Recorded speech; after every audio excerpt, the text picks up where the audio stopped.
Este lunes han concluido formalmente la primera mitad de las campañas electorales federales, especialmente la de la Presidencia de la República, junto con las del Senado y diputados, han cumplido ya 45 días desde que iniciaron y resta, a partir de este martes, el inicio formalmente de la segunda etapa de los 90 días que establecen el Código Federal y la Constitución respecto a la duración de las campañas. Parece que en este segundo tramo las encuestas tendrán que moverse, no lo han hecho mucho después de la realización del primer debate entre candidatos presidenciales, y parece, sin embargo, hay una cosa clara, que hay un candidato puntero, hay otros dos candidatos que se disputan el segundo lugar y un cuarto que está muy bajo en las encuestas. De este y otro tema abordaremos esta noche en el Café de Nadie. Muy buenas noches, me acompañan para ello, para hacer este análisis, el maestro Octavio Navarrete. Octavio. Buenas noches, Netza. Buenas noches, compañeros, auditorio. También me acompaña Enrique Caballero. Enrique. Muy buenas noches. Y el politólogo Baltasar Hernández. Baltasar. Netza, compañeros, público, aquí estamos. Pues Octavio, se ha ido ya, como decíamos, la mitad de las campañas federales. Resta otros 45 días de campañas, de anuncios en las televisiones, en las televisoras, de recorrido de los candidatos. Enrique Peña Nieto solo ha recorrido 22 estados, informaba este domingo. Andrés Manuel López Obrador ya inició la segunda vuelta por todos los estados del país. La señora Vázquez Mota no alcanza a despegar. ¿Cuál es tu balance de esos primeros 45 días? Creo que los primeros 45 días se definieron a partir del debate. El debate más o menos quedó parejo, no lo ganó nadie, ni perdieron mucho los que perdieron.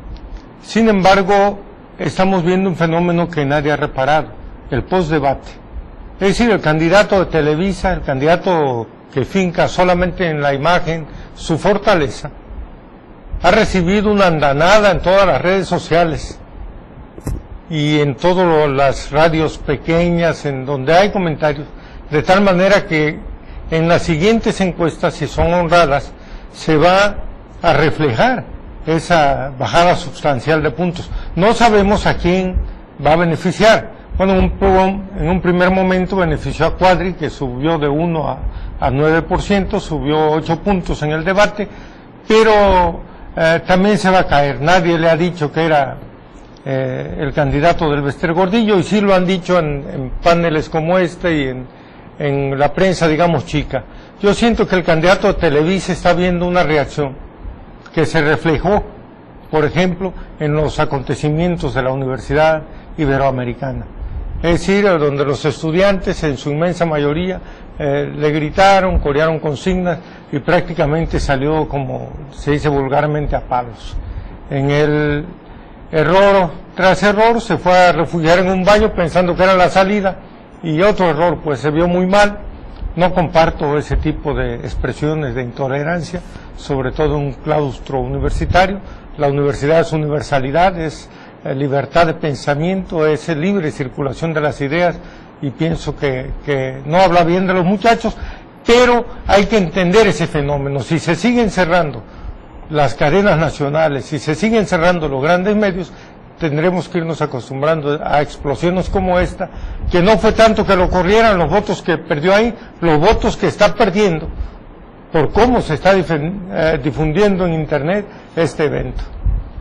Enrique Caballero, ¿podrá revertirse la tendencia que hemos visto en las últimas 6 semanas de un candidato puntero y dos disputando el segundo lugar? ¿Cómo lo ves? Yo quisiera saber cuál tendencia. ¿A cuál tendencia te refieres? Las que muestran las encuestas. El asunto es ese, que todas las encuestas están siendo pagadas o por medios televisivos que están abiertamente con Peña Nieto, o por algunos medios como Sol de México. La señora Vázquez Mota no enseña sus encuestas, ni López Obrador hace lo propio con sus muestreos. ¿No sería una buena estrategia para revertir esta tendencia de que ya es irreversible el triunfo de uno de los candidatos presidenciales? Yo creo que no hay nada escrito y que finalmente a la Ángel Fernández cada minuto tiene 60 segundos, ¿verdad? Y creo que es posible que se pueda revertir. Y hay posibilidad incluso de que no solamente alguno de los dos pudiera darle la voltereta, sino que unidos porque unidos, sumados, definitivamente tienen mayoría. Ahorita anda él con 44 puntos, y sumados, el PAN y las izquierdas tienen 50 y tantos. Aún ayudándole Cuadri, pensando que los votos de Cuadri pudiera sumárselos íntegramente a Peña Nieto, pudiera en un momento dado revertirse. Entonces siempre hay posibilidades. En política no hay nada escrito, y finalmente esto se puede definir hasta en el último día. Yo creo que sí es revertible, porque ha habido, tal como menciona Octavio, un fuerte rechazo por parte de la opinión no controlada hacia Peña. Incluso se están organizando ya marchas anti Peña Nieto por la ciudadanía, que desgraciadamente no se han podido establecer marchas donde confluyan gente o representantes, ¿verdad?, de los diferentes partidos políticos, sino han tratado de que sean, las han separado. Creo que quieren organizar una el sábado y otra el domingo. Pero yo quiero decirte, el titular del Sol de México, bueno, y de toda la cadena de periódicos de Vázquez Raña: un éxito la visita de Peña Nieto en la Ibero.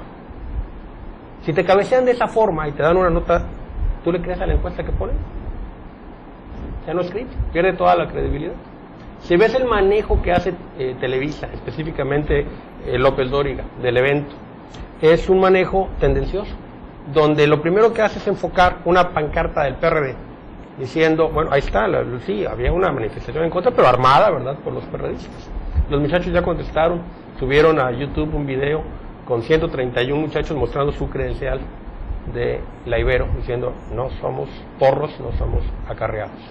Y decías tú, quisiera después tu producción, o si en lo que estamos platicando nos enseñan el video del rechazo que tuvo Peña Nieto a esa visita a la Universidad Iberoamericana, pero en el auditorio, eso hay que decirlo a favor de los muchachos, se comportaron bien, o sea, lo escucharon, le tuvieron que explicar, ¿verdad?, que eran algunas cosas. El hombre no sabía cuál era el significado de anomia, siendo abogado, ¿no? Déjamelo a mí, ¿verdad?, que soy psicólogo. A mí me habían preguntado qué es anomia y pienso inmediatamente en el no acordarme, ¿verdad?, de algún nombre, que eso es el padecimiento de Peña Nieto, que no se acuerda de repente los nombres de algunas cosas. Estamos viendo ahí el video de lo ocurrido hace unos días, hace una semana, en la Universidad Iberoamericana, ahí en Santa Fe, en la Ciudad de México, que es una universidad de jesuitas, una universidad muy vanguardista, de las universidades privadas más reconocidas en este país. Y bueno, pues fue complicado, vivió un día negro ahí Peña Nieto en esa visita a esa universidad, a la que ya fueron, por cierto, el señor Cuadri y López Obrador, y resta por ir el 4 de junio Vázquez Mota. ¿Cómo le irá? Esa es la pregunta. Mientras vemos el video, Baltasar, yo quería preguntarte si esta visita de Peña Nieto a la Ibero hace verano, o sea, ¿le hará tanto daño como para que baje en las encuestas? ¿Se mantendrá? ¿Cómo ves tú? Yo en primera instancia quiero decir que ayer lunes efectivamente se cumple la mitad del tiempo de las campañas electorales y luego la votación del 1 de julio, y yo creo que en ese tenor debemos ver que han sido experimentos de los partidos políticos para fincar tácticas reales que lleguen al objetivo primario de la estrategia de cada uno de ellos. El PRI ha descubierto que su estrategia es medios, es marketing político, es imagen, es el candidato como producto político.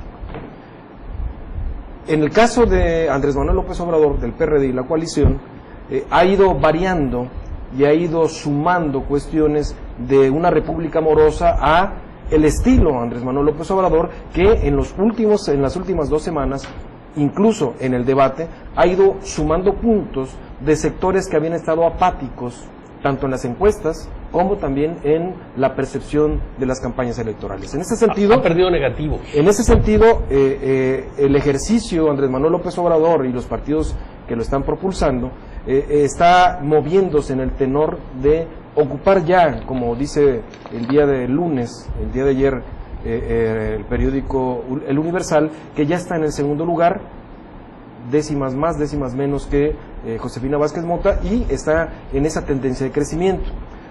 En cambio, Josefina Vázquez Mota ha venido perdiendo, restando puntos, debido a una campaña en la que sus ejercicios experimentales le han dado al público muestra de una mujer que está secuestrada por un equipo que no está bien conglomerado y en ese sentido no le han salido bien las cosas.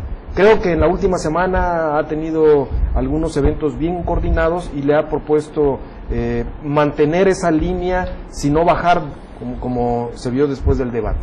Y Cuadri, obviamente, un tipo gris, un tipo que no cuadra como su apellido, que evidentemente como el débil no fue atacado en el debate y que ahí supuestamente sumó puntos, al final de cuentas esta ganancia momentánea, este experimento de la combi y de hacer tercera persona de que los jóvenes que están visitando México, pues yo creo que va a tener escasamente la oportunidad de conservar el registro, el PANAL, su partido, si acaso, pero no va a tener un crecimiento para ser un candidato competitivo. No.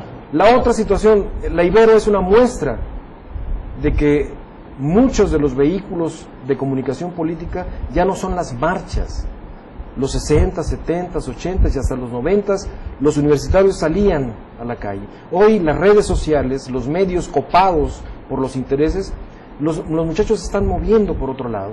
Y esta movilización hace que los modelos estratégicos cambien. Jamás se hubiera imaginado el PRI ni Peña Nieto que en una universidad privada jesuita como la Universidad Iberoamericana tuviera una respuesta negativa con respecto a su figura y a sus discursos. Y en ese sentido es igual que como la Julia Orayén en el debate. O sea, ¿por qué nos espantamos de unos senos bien dados, bien puestos? Igual en los muchachos, como están copados ciertos vehículos de comunicación, tuvieron la oportunidad de hacerlo. Y yo creo que no hay que espantarnos de eso. Es propio de lo que se piensa en las facultades de ciencias sociales, es propio de la juventud de los estudiantes de ciencias sociales y obviamente la realidad que es la que les está imponiendo el ataque a un producto político que no está diciendo absolutamente nada. A ver, permítanme una analogía.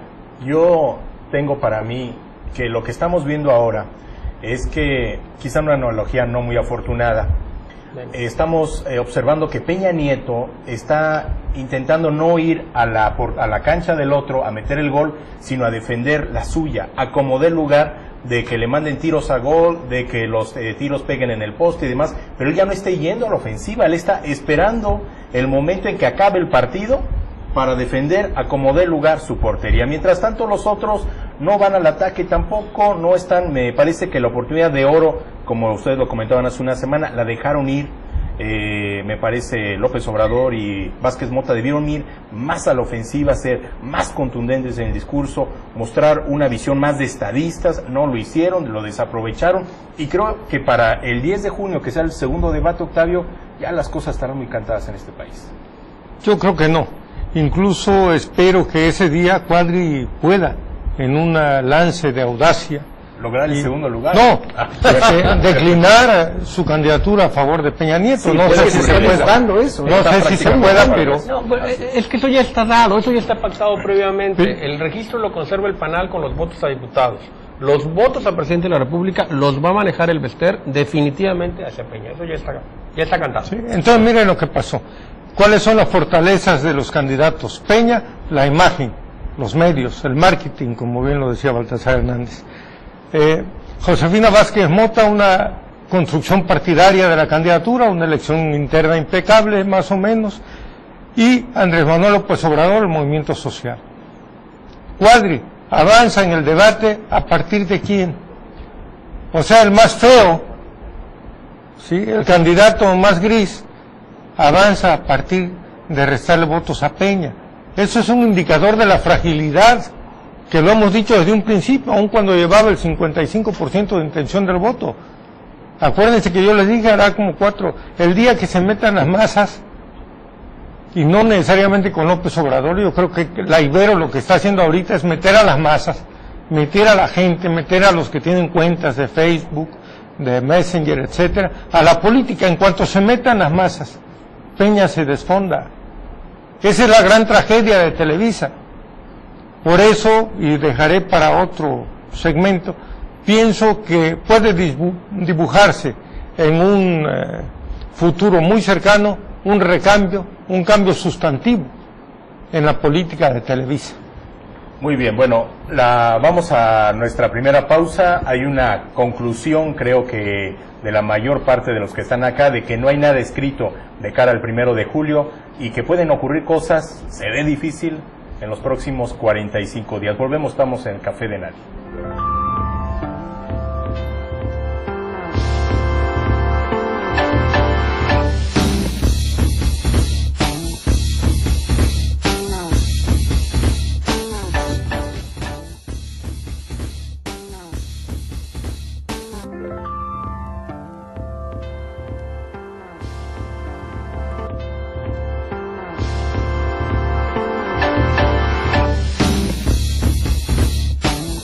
Bueno, pues Enrique Peña Nieto, que salió medianamente librado del debate, no salió tan bien librado de la Universidad Iberoamericana. Ahí sí se le dio un raspón que ha sido muy comentado, que ha estado como tema en los últimos días. Volvemos a hablar de un balance del primer tramo y el segundo que inicia de las campañas federales. Enrique Caballero. Acabó los primeros 45 días, que fueron 45 minutos de un partido de fútbol. Correcto. Y estamos ahorita... Mi analogía es válida. Es completamente válida. No, estamos 1-0, o incluso si quieres, si te gusta, estamos 2-0. ¿Sí? Favor Peña. Pero faltan 45 minutos por jugarse. Por cierto, entre paréntesis, el partido, hablando de fútbol, ya es un programa de análisis político, hablando de fútbol, sí. El Tigres y el Santos iban 2-0 y los últimos 2 minutos, los últimos 5 minutos, Santos logró colarse a la final. Sí. Volvemos a lo nuestro. Y en el fútbol felicitamos a mis amigos de León, Guanajuato, que van a tener equipo otra vez en primera división. Pero en estos 45 minutos que quedan, dependiendo de cómo se juegue ese partido, pueden en un momento dado emparejarlo y ganarle. Yo también, después de ver esa cargada de los medios impresos y de los medios televisivos hacia un candidato que les interesa definitivamente que sea el presidente, yo pongo en duda las encuestas que hoy se están manejando. Tengo que ponerlas en duda. Ya no las creo. No son creíbles. Entonces, tienes razón, no hemos estado dando a conocer ni salvo Covarrubias, que se hace el Sendero del Peje, que antes Federico Arreola, bueno, en una relación de amor-odio, antes estaba con Andrés Manuel y ahora parece que está con Peña, pero bueno, pareciera que... Antes Rosario Robles estaba con Ahumada y ahora está con Peña. O sea, el asesor de ambos sigue siendo el mismo, el pájaro loco. Bueno, Baltasar, ¿estás igual de optimista que los que se encuentran a mi flanco izquierdo? Yo creo que soy muy optimista en un sentido muy amplio, más allá de estas analogías de fútbol. Yo estoy optimista porque se pone al descubierto en estos 45 días el poder de los medios de comunicación, pero al final de cuentas también sus grandes debilidades.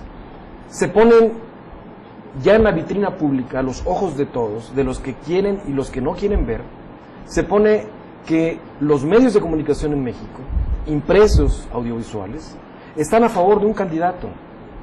Hay grandes consorcios, no solamente directos de Televisa y TV Azteca, sino otros que les llaman brokers, que son los intermediarios de estas situaciones de contratos de publicidad, en las que evidentemente el medio, las editoriales de los medios, los locutores, lectores de noticia y los que se dicen comunicadores intelectuales orgánicos, diría Antonio Gramsci, están a favor de un producto político tricolor.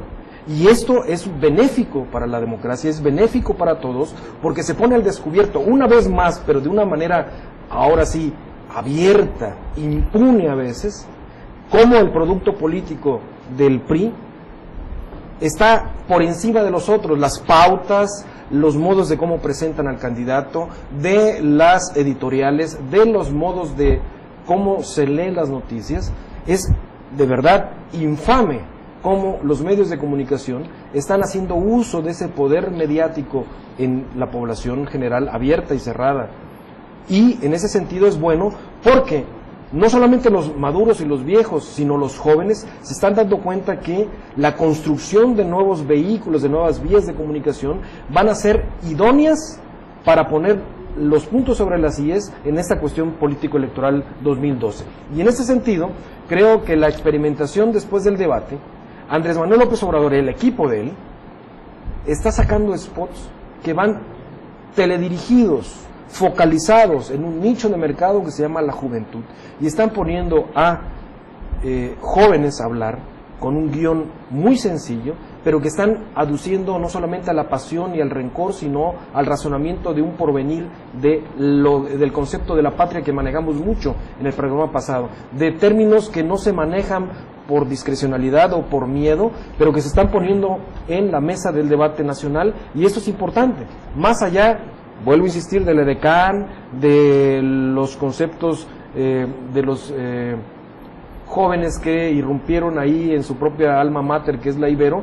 Hay otros vehículos, y estos vehículos, aun cuando muchos no los conozcamos bien, las redes sociales están implicando un nuevo giro en la política mexicana. Yo quiero ser enfático en un tema. Creo que lo que resta de las campañas, si bien tendrán que echar los candidatos opositores a Peña Nieto, que solo son dos, López Obrador y Vázquez Mota, el otro prácticamente es una comparsa, palero se decía en mis tiempos. Creo que estos dos tienen que de entrada echar toda la carne al asador. Así es. Creo que lo debieron haber hecho en el debate, se tardaron, algo pasó, es un asunto de estrategia, pero creo también que el tiempo está avanzando a contrarreloj, les queda muy poco tiempo. Antier reclamó López Obrador tiempos apretados de 90 días de campañas electorales federales. Si él lleva 6 años en campaña. Que por un lado es bueno, sí es, así es, que por un lado es bueno. Creo que también por un lado es bueno porque, imagínense tener a estos candidatos 120 días, pues sí, realmente sería terrible. Y otro tema que me llama la atención y que quizá abordaremos en otro momento es cómo la sociedad mexicana se resiste a aceptar que el pasado como una losa tiene que cargar, y está prácticamente apuntado, perfilado, cronicado el retorno del PRI. Y por otro lado, viendo las experiencias de lo que ocurre en Europa, donde echan a los conservadores en Francia, echan a los socialistas en España, en Grecia Putin, y en Portugal. En México parece que no hay una experiencia de participación ciudadana. Estamos viendo lo que ocurre ahora en España con la conmemoración este martes del 15 de mayo, con la Puerta del Sol. En fin, Octavio, parece que no aprendimos la lección en México. Pero yo creo que sí, yo creo que va a salir algo bueno de esto. Decía Enrique Caballero que no cree en las encuestas. Ya se unió a mi grupo, porque yo desde que empezamos aquí le dije que no creía en las encuestas. Y ahora voy a aventurar al respecto una hipótesis de trabajo, una intuición. Impactante. ¿Qué ocurrió? ¿Qué ocurrió? ¿Por qué las encuestadoras se pusieron todas de acuerdo? Porque hicieron un holding. Dijeron, yo le entro, pero si Indemerlu Harris no le entra a la tranza, u otra encuestadora, yo voy a quedar en ridículo, porque él va a acertar y yo no. Tenemos que hacer un holding para poner con 18 o 20 a más a López Obrador. Es un conglomerado de varias empresas. Y guardarle en indecisos, tanto a él como a Vázquez Mota, un montón de votos. Suficiente como para revertirlo. Nadie, ni López Obrador ha hecho algo positivo, ni Peña Nieto ha salido tan mal del debate y de otros eventos como para que haya ahorita un acercamiento tan parejo. ¿Qué pasó? Que otra de las condiciones que debieron haber puesto es, te acompaño pero hasta el 15 de mayo, por ejemplo. Te acompaño pero hasta el 1 de mayo.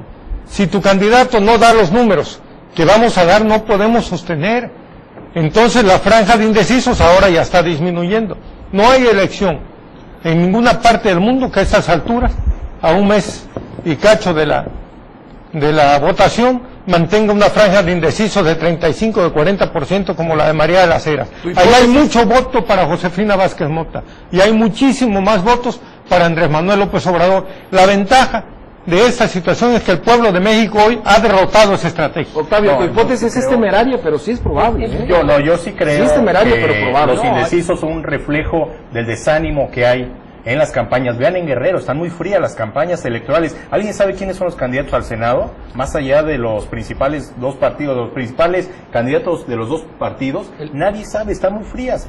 Me parece sí que en buena medida es un reflejo, tienes razón, puede ser una hipótesis nada despreciable, pero sí creo que es un reflejo del desencanto, de la bulia de la sociedad hacia Ahora no sé quién va a ser mi candidato, por ejemplo, en Coyuca, además ni tengo. La gente por la que normalmente vota no tiene candidato ahí, pero ya sé por quién voy a votar. Yo repito que no tengo ninguna duda. Pero probable. Claro. Yo lo que considero también, aunado a esa cuestión local, regional, es que hay una estrategia planteada en estos 45 días de que todos se le van a colgar, por lo menos en el PRI, todos se le están colgando al producto político principal que es Enrique Peña Nieto. Y en ese sentido, vean, no hay spots en televisiones locales, no existe más que una colgadera, dicen ahí en la costa, hacia el producto político. ¿Creen que el efecto Peña Nieto y el efecto PRI conseguido desde 2006 en las elecciones regionales y en el Congreso les va a alcanzar a todos a ganar? Y yo creo que no. Mira, yo veo aquí que las campañas, como tú dices, no se ven, las campañas de Guerrero no se ven. ¿Y quiénes son los candidatos más visibles, o que deberían ser más visibles, o que deberían estar contendiendo con mayor enjundia? ¿Quiénes son? ¿Cuál es la candidatura más importante después del candidato a presidente de la República a nivel federal? Sí, el Senado, el candidato al Senado. Pero esos candidatos a senadores, esa figura perversa de la primera minoría, que le asegura el Senado a la segunda fuerza una posición de forma automática, hace que los dos partidos políticos que tienen, o las dos fuerzas políticas que tienen ahorita en los números, el primero y el segundo lugar y asegurado, no están haciendo campaña. Están felices de la vida juntos, poniéndose de acuerdo de dónde se van a ir a tomar el café después. Y quisiera que producción nos ayudara con una imagen que tenemos, donde vemos a nuestros candidatos senadores, que no los veo debatiendo, ni ideas, ni no son adversarios, No son adversarios, son amigos. Sí, ahí está. Son amigos, ¿por qué? Porque los dos ya van a ser senadores. ¿Esta imagen de hace cuánto tiempo es? Esa imagen es ya en campaña, sí. Aquí en RTG. Saludaron aquí donde estamos hablando. No fue aquí, fue en cabina de radio, después de una... fue en radio. Estuvieron presentes los dos, y obviamente, pues... un amigo que la tomó, ¿verdad? Me hizo el favor. En plena campaña los adversarios están muy amigables. Hay que decirle, también hay que explicarle a la gente. Estos dos ya comieron con manteca. Van a comer con manteca, van a seguir. Bueno. Si votan por Armando Ríos Peter y gana, va a ser senador Armando Ríos Peter y René Juárez. Si votan por René Juárez y gana, va a ser senador René Juárez y Armando Ríos. Yo quiero llamar la atención de ustedes en una cosa. En algunos recorridos por el estado, ¿ustedes han visto propaganda del compañero de fórmula de Armando Ríos Peter, Sofío Ramírez? No. ¿Han visto propaganda? No. ¿Han visto de Claudia Ruiz Massieu, que es la compañera de fórmula de René? Modesta también, pero han visto, bastante modesta. Pero finalmente está ahí. ¿Pero alguien ha visto la de Sofío? Pues la de Sofío hubo mucha propaganda en la Pero ahora ya estamos en la campaña. En la pre-campaña. Es un dato también digno de tomar en cuenta, ¿eh? Yo te voy a decir una cosa. Yo creo que no le están apostando tanto a la imagen de ellos, le están apostando más a la operación. Yo creo que se van a meter con todo en la operación, y si me dijeras el día de hoy cuál va a ser el resultado, yo me aventuraría a vaticinar que, bueno, desgraciadamente la candidata del PAN no figuraría, y que desgraciadamente también la otra mujer tampoco llega. O sea, para mí gana la izquierda, y la primera minoría es del PRI. Baltasar. Lo menos que podríamos decir a nivel local es que estamos siendo observadores de una campaña sosa, de una campaña repetitiva, sin proyecto. Por eso hay indecisos. Entonces, evidentemente, claro, toda esta situación que se vive en Guerrero es una situación hasta de desánimo electoral. Claro. ¿No? Un Sofío Ramírez que no aparece mejor Celestino Cesario en algunas propagandas junto con Ríos Peter, pero el candidato que se ha dicho que es del gobierno del estado, del gobernador Aguirre, está desaparecido. O hay un exceso de confianza. Pero no está desaparecido, no aparece, para no hablar en términos. Bien, está desaparecido del terreno. Si no lo mandamos a la Comisión de la Verdad, ¿no? No está desaparecido. Está desaparecido del terreno electoral. No lo vemos, Bueno, eso crea un desánimo, Un comentario antes de ir a la pausa. Las encuestas lo están manejando de tal forma, que no hay un segundo lugar definido. ¿Por qué? Porque de esa forma evitan que pueda en un momento dado inclinarse hacia la búsqueda del voto útil. Están parejitos, 25-25, y nosotros acá en 45. Y allá cuadre, ahí así lo están manejando. Bueno, ya hizo sus pronósticos Enrique, futboleros. Y también en esta mesa dicen que todo puede ocurrir, todo puede pasar en los próximos 45 días. Por último, antes de irnos a la pausa, decir que Andrés Manuel López Obrador estuvo en Guerrero, en menos de 3 días estuvo en Iguala y en Tlapa. Y en Iguala el pasado fin de semana dijo que según encuestas que él dispone, está su candidatura 10 puntos arriba de la de Peña Nieto en Guerrero. ¿Estará perdido Guerrero para Peña Nieto? Eso lo veremos en las siguientes semanas. Vamos a la pausa, volvemos al Café de la Tarde.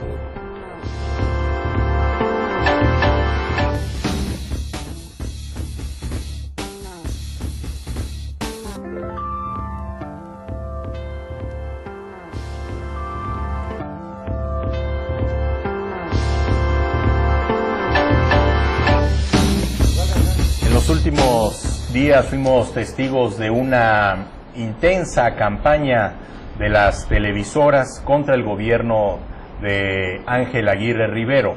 En uno de estos promocionales, que fue una producción bien hecha, aparece el exgobernador Zeferino Torreblanca Galindo, que siempre está ávido de estar en los medios de comunicación, reclamándole al gobierno del estado, entre otras cosas, nepotismo, corrupción, falta de transparencia, el tema de cuentas públicas, acabús, en fin, tuvo para dar y repartir el señor Torreblanca Galindo. Nos parece, bueno, parece que esta estrategia no solo tiene dedicatoria, sino que pareciera el señor Torreblanca Galindo prestarse a un juego de las televisoras que compraron pleito contra Ángel Aguirre. La tragicomedia en Guerrero. ¿Qué pasó, Baltasar?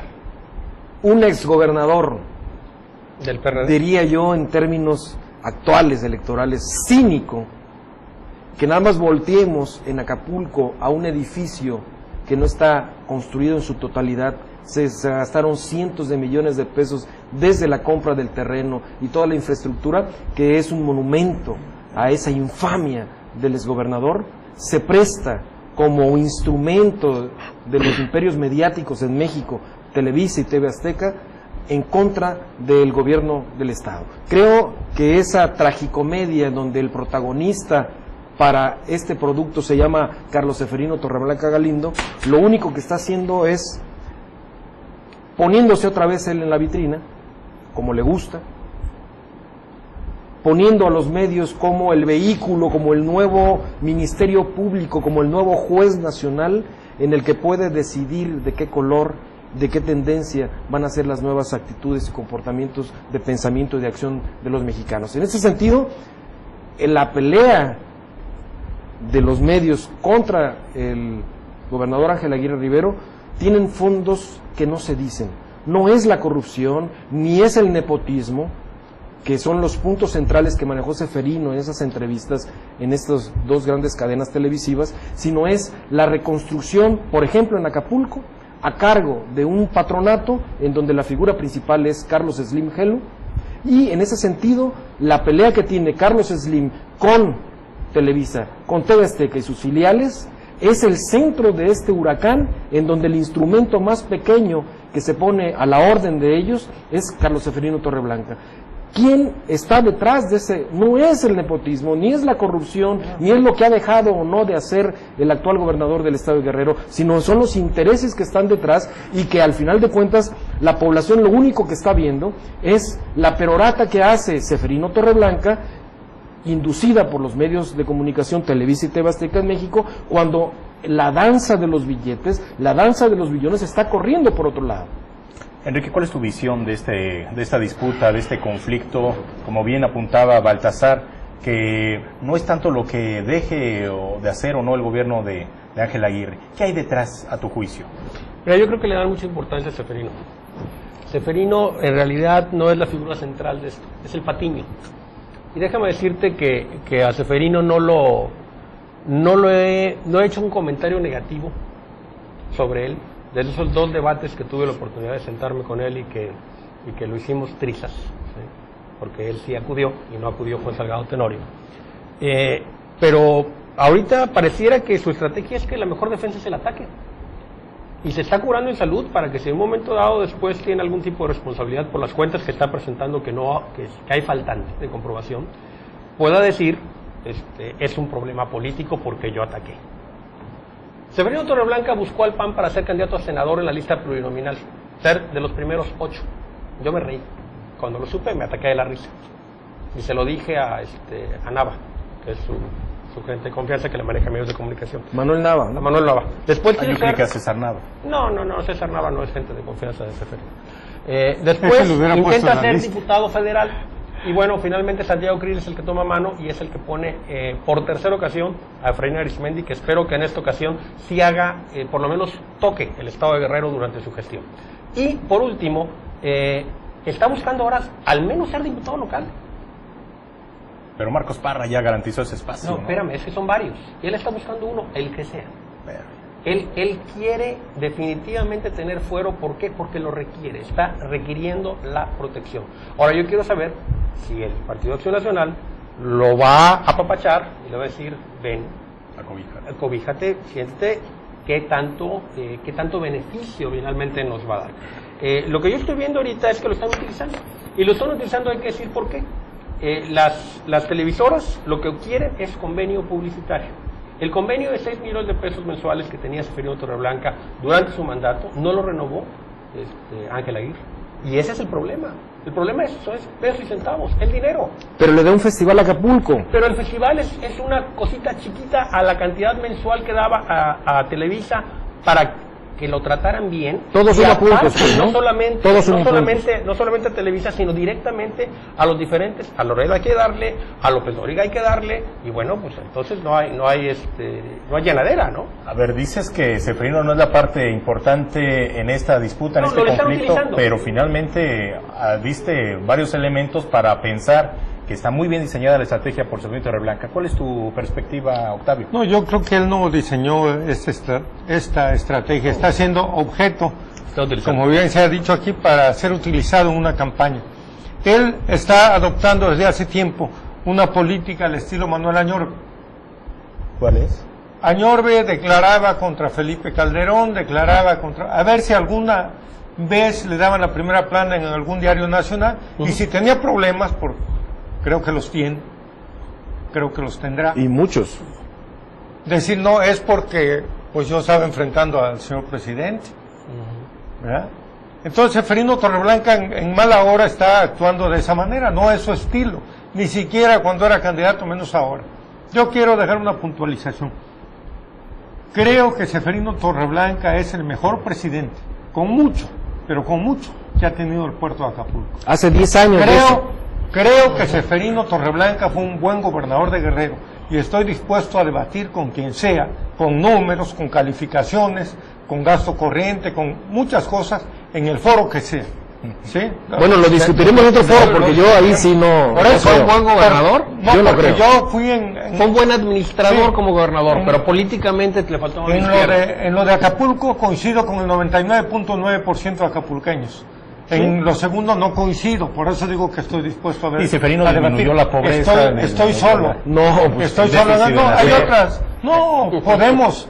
El déficit de la SEP lo supo manejar con una herencia que no fue de él. Por eso le condonaron cada año la deuda pública. Lo discutiremos en otro panel. Pero lo vamos a discutir, porque sí, pero yo quiero dejar claramente esto establecido, ¿sí? En ese aspecto. Pero como ex gobernador, Seferino Torreblanca no está cumpliendo ninguna expectativa.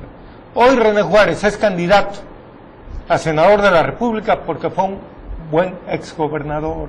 Es decir, aquí algunas tradiciones que fincó el PRI no son negativas. Es que es el juego de percepciones, Octavio, lo que estás diciendo, eso, ¿no? de dejar, digamos, que se gobierne sin meterse demasiado de parte de los ex gobernantes, sean munícipes, gobernadores o presidentes de la República, es una costumbre sana.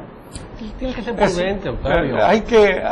Alguien debe tener prudencia. No está siendo prudente. Y no se percata un político que ya fue presidente municipal, que ya fue diputado, que ya fue gobernador, que lo están utilizando. De pronto llegan las cámaras y se pone a declarar, muy valiente, por cierto, sí, y no se percata, o sea, cree que Seferino Torreblanca puede ser la nota en este momento. ¿Sí? Bueno, pues está presente, no sabremos hasta dónde continuará la disputa. Lo cierto es una cosa, es que en los 3 años que le restan al gobierno de Ángel Aguirre, se ve difícil que el señor Seferino Torreblanca se esconda en un baúl, se meta debajo de la cama, estará permanentemente en busca de reflectores, eso es lo que más le apasiona, tiene ansiedad, tiene hambre de aparecer en los medios. Es la perversidad de la política, Yo te Netza. una cosa, Nezahualcóyotl, si no va como diputado local, si no llega al Congreso, se va. Y de alguna manera, bueno, pues hay una apuesta ya de Enrique, una más de esta noche. Desaparece. Y antes de irnos a la pausa, yo veo prácticamente, insisto, difícil que él se oculte, está en una campaña ofensiva, está en una campaña de temeraria, dura contra el gobierno del Estado, y yo creo para mí que él está rompiendo, como bien apuntaba Octavio, esta regla de oro de que los exgobernantes deben guardar silencio. Claro, el discurso de Seferino será, es que si guardo el silencio estaré aceptando prácticamente todos los actos de corrupción que ha habido después. Vamos a la pausa, volvemos, estamos en Café de Nadie.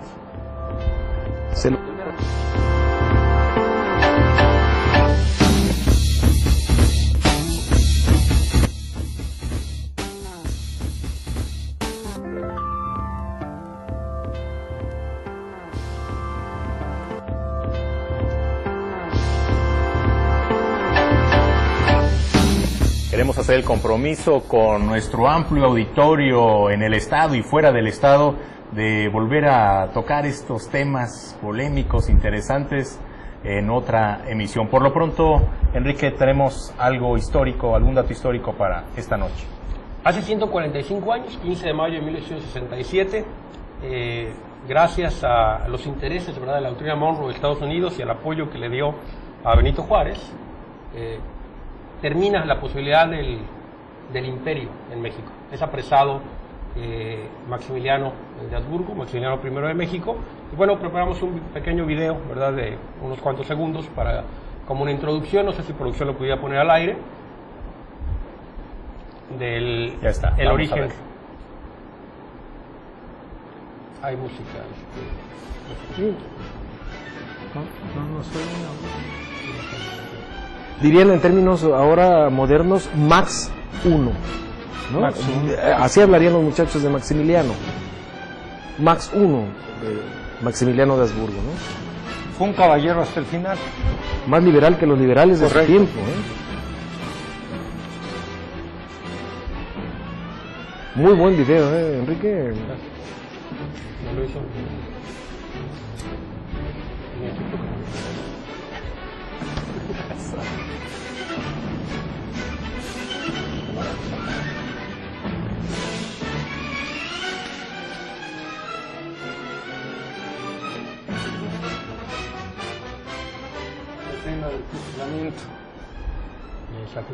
Él se abrió el pecho. ¿A qué edad aproximadamente muere Maximiliano, Enrique? Era joven, tenía unos 43 A la edad de años. los héroes, 43 años. 43 años.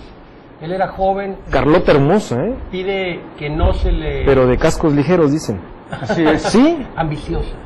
Y, Era ambiciosa. y golosa, dicen algunos. ¿no? Maximiliano fue víctima de dos ambiciones, la de los conservadores mexicanos y la de Y la su de ella. esposa Carlota. Así es. Sí. Bueno, él Él fue un caballero hasta el final. Bueno, acaba de cumplirse 150 años de la batalla de Puebla. La batalla de Por Puebla. cierto, el gobernador de aquel estado echó la casa por la ventana, como si en este país no tuviéramos muchas necesidades, pero ¿No? bueno. Y cambió el escenario histórico. Yo acabo de ir y había ¿Dónde placas hicieron? donde estaban, por ejemplo, había una placa de Guerrero, donde estuvo Altamirano en la trinchera, y había otra trinchera que decía, trasponiendo abrupta serranía, estuvo en este lugar el batallón Chiapas, defendiendo a la patria, y donde habían estado los Acapuastras, donde habían estado los de Juan Álvarez, todo eso se perdió. Es decir, se hizo, hay una carpa grande, costó un dineral, un desfile que se hacía gratuitamente con los muchachos de la secundaria. Ni en la entrega de los Y, Óscares hay. esa correcto, producción.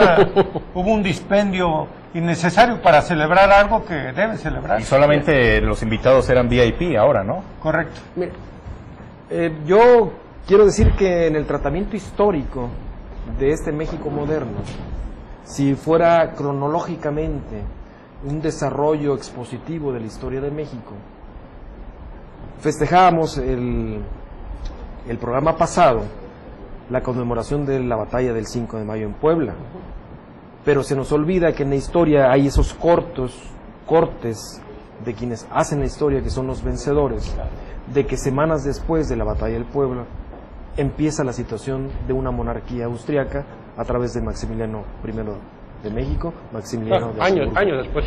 No, después de semanas después y luego al siguiente año empiezan toda la formación de la llegada de ese imperio.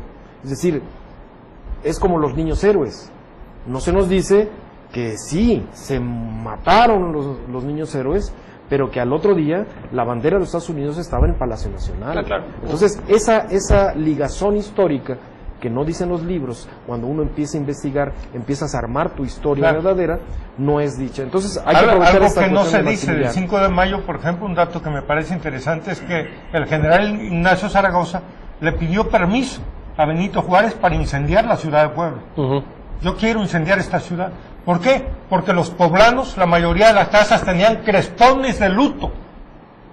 Porque los Conservadores. mexicanos habían derrotado a los franceses.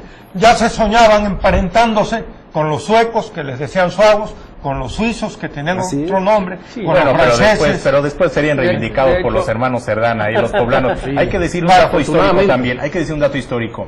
Felipe Berriozábal, Porfirio Díaz, que participan junto a Ignacio Zaragoza, no eran ninguno de los tres militares formados, con experiencia en la batalla. Es más, fue un asunto... No había colegio militar, pues, en ese pero entonces. ninguna Ese experiencia. es un error recurrente, ¿eh? No es Porfirio, es Félix, su hermano. Porfirio no participó en la En batalla. efecto, es Félix Díaz y Felipe Berriozábal los que participan ahí, pero además esta batalla del 5 de mayo, que nosotros la conmemoramos ocasionalmente, la tenemos presente, se conmemora en Estados Unidos como si fuera el Día de la Independencia. Claro, porque Ignacio Zaragoza es de Álamo, Texas, Ajá. era tejano. Entonces ellos asumen Sí, como propia esa porque victoria. fue el momento en que le dijeron a Europa, Hasta América de los americanos, o sea, de ellos, de los gringos.